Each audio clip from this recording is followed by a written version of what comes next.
Pour quelles raisons un pervers narcissique peut-il éviter le sexe? Eh bien la réponse dans quelques instants. Bonjour et bienvenue sur mon podcast Brille, l'antidote pour se reconstruire en puissance après un pervers narcissique. Je suis Sylvie Joseph, coach en relations toxiques. Ma mission, aider les femmes à gagner en estime d'elles-mêmes pour qu'elles puissent reprendre le contrôle de leur vie et tourner définitivement le dos à leur passé toxique. Pour éviter de manquer mes prochains épisodes, n'oubliez pas de vous abonner à ma chaîne.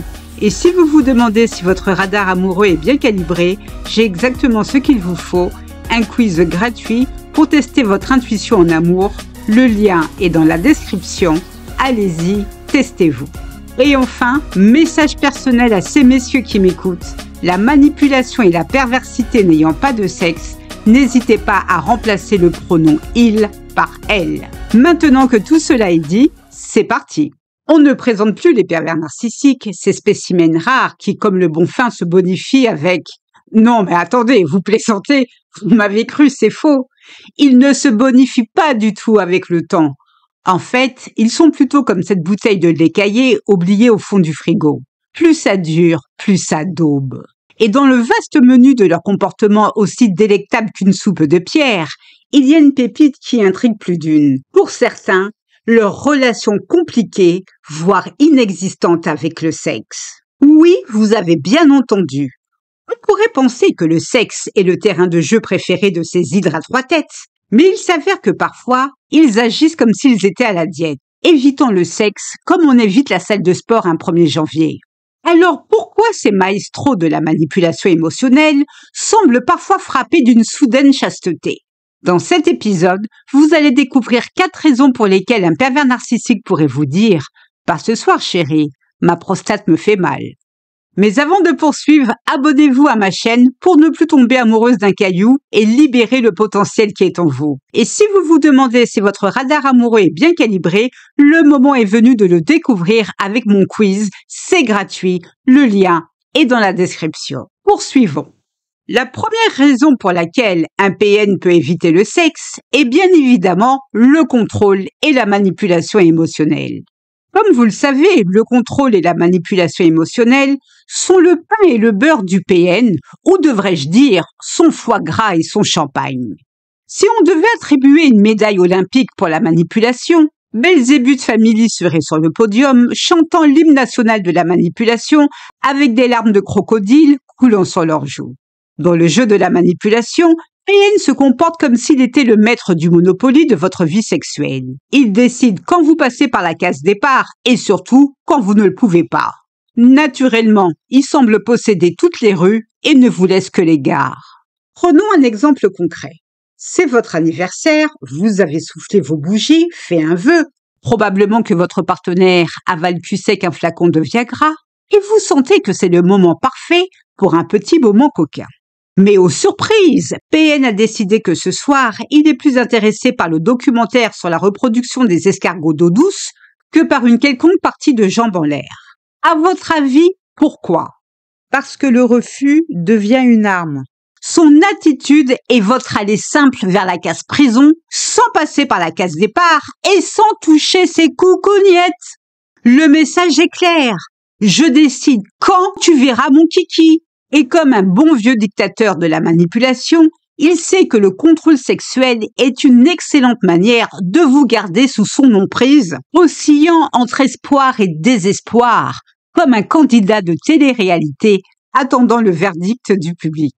Le refus devient donc une tactique aussi prévisible que les blagues de tonton Marcel au repas de famille. Pas ce soir, j'ai mal à la prostate, je suis trop stressée par mon travail, je ne suis pas d'humeur.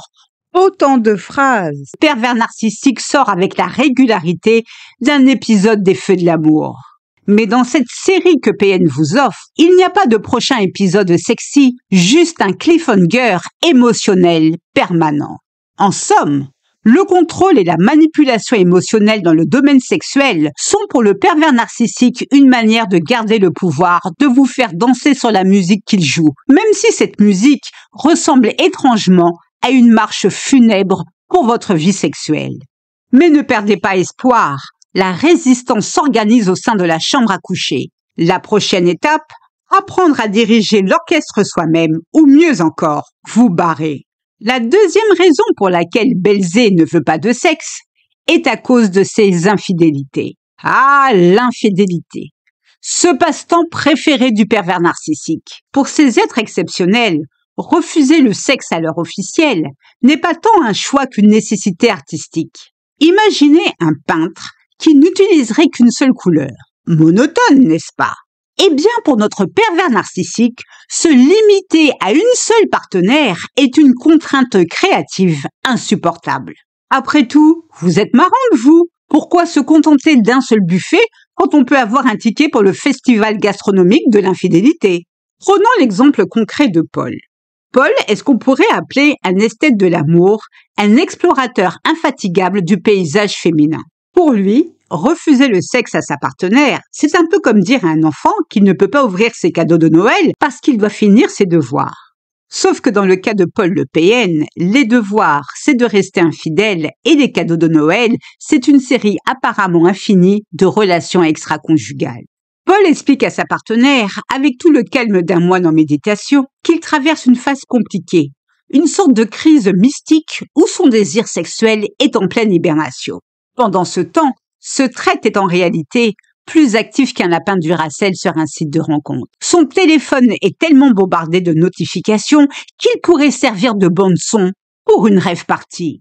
Le jour où la copine de Paul découvre un message un peu trop amical d'une certaine Jessica sur le téléphone de son mec, notre PN international se lance dans une performance digne d'un acteur.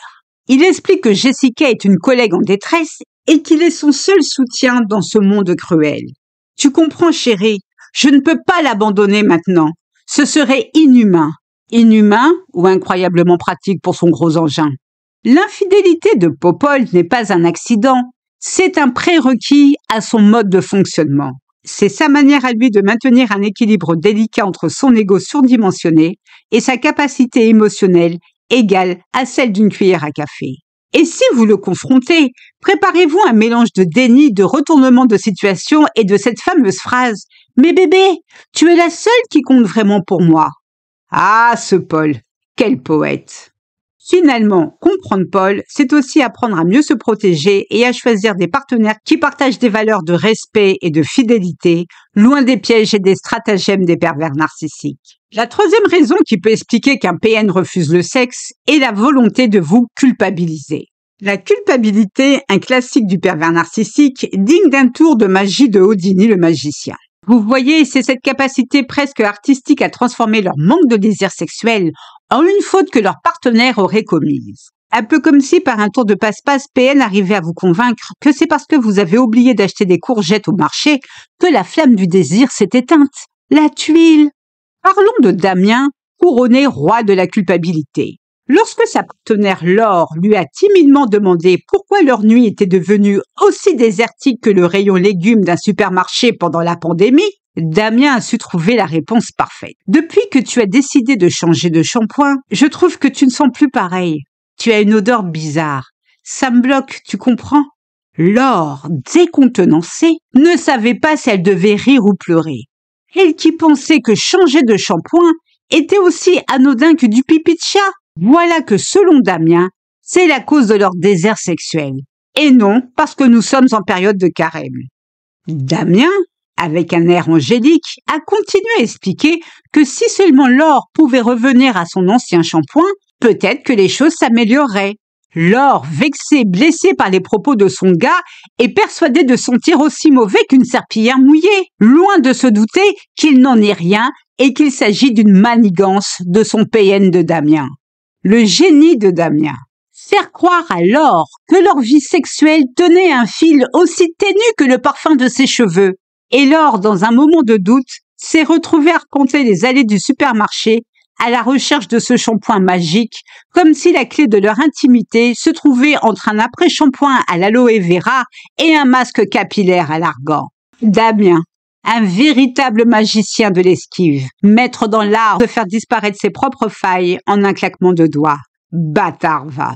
La quatrième raison pour laquelle PN ne veut pas de sexe est la dissimulation de ses failles sexuelles. Tête d'endive trône au sommet de son propre monde imaginaire, où il est le maestro incontesté, le champion du monde, toute catégorie. Sauf peut-être dans la chambre à coucher. Là, disons-le franchement, ses prouesses sexuelles sont aussi remarquables qu'un téléphone à cadran essayant de capter du Wi-Fi. Mais avouer une telle vulnérabilité, jamais. Autant demander à un chat d'abandonner sa dignité et de commencer à obéir. Prenons l'exemple de Philippe. Philippe est le type d'homme qui en public se vante de ses conquêtes comme si son lit était une scène de Broadway, accueillant une nouvelle première tous les soirs. Pourtant, en privé, la réalité est aussi décevante qu'un feu d'artifice sous la pluie. Face à sa partenaire, quand vient le moment de prouver toutes ses vantardises, Philippe, tel un magicien des excuses, se métamorphose instantanément en grand maître de la migraine miraculeuse et du syndrome de l'épuisement spontané.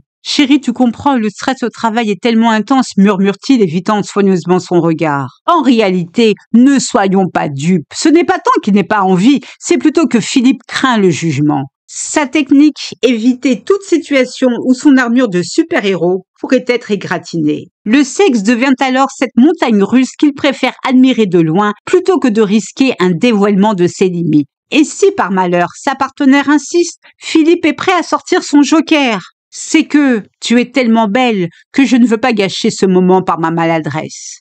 Ah, Philippe, un vrai chevalier, en armure de papier mâché. Au cœur de ce labyrinthe tortueux qu'est la relation avec un pervers narcissique, une vérité émerge. Leur refus du sexe, loin d'être un simple caprice, est une tactique de manipulation raffinée. La morale de notre histoire. Comprendre ces stratagèmes est votre bouclier. Armez-vous de cette connaissance et vous trouverez la clé pour déverrouiller les chaînes de la manipulation, ouvrant la porte à une vie où votre valeur et vos choix ne sont plus dictés par les caprices d'un autre. Prenez soin de vous, je vous souhaite le meilleur. Voilà les amis, c'est tout pour aujourd'hui. Si ce podcast vous a plu, n'hésitez pas à liker, à commenter et surtout à vous abonner, j'en serai ravie. Pour celles qui veulent aller plus loin, n'oubliez pas de tester votre radar amoureux grâce à mon quiz en 10 questions.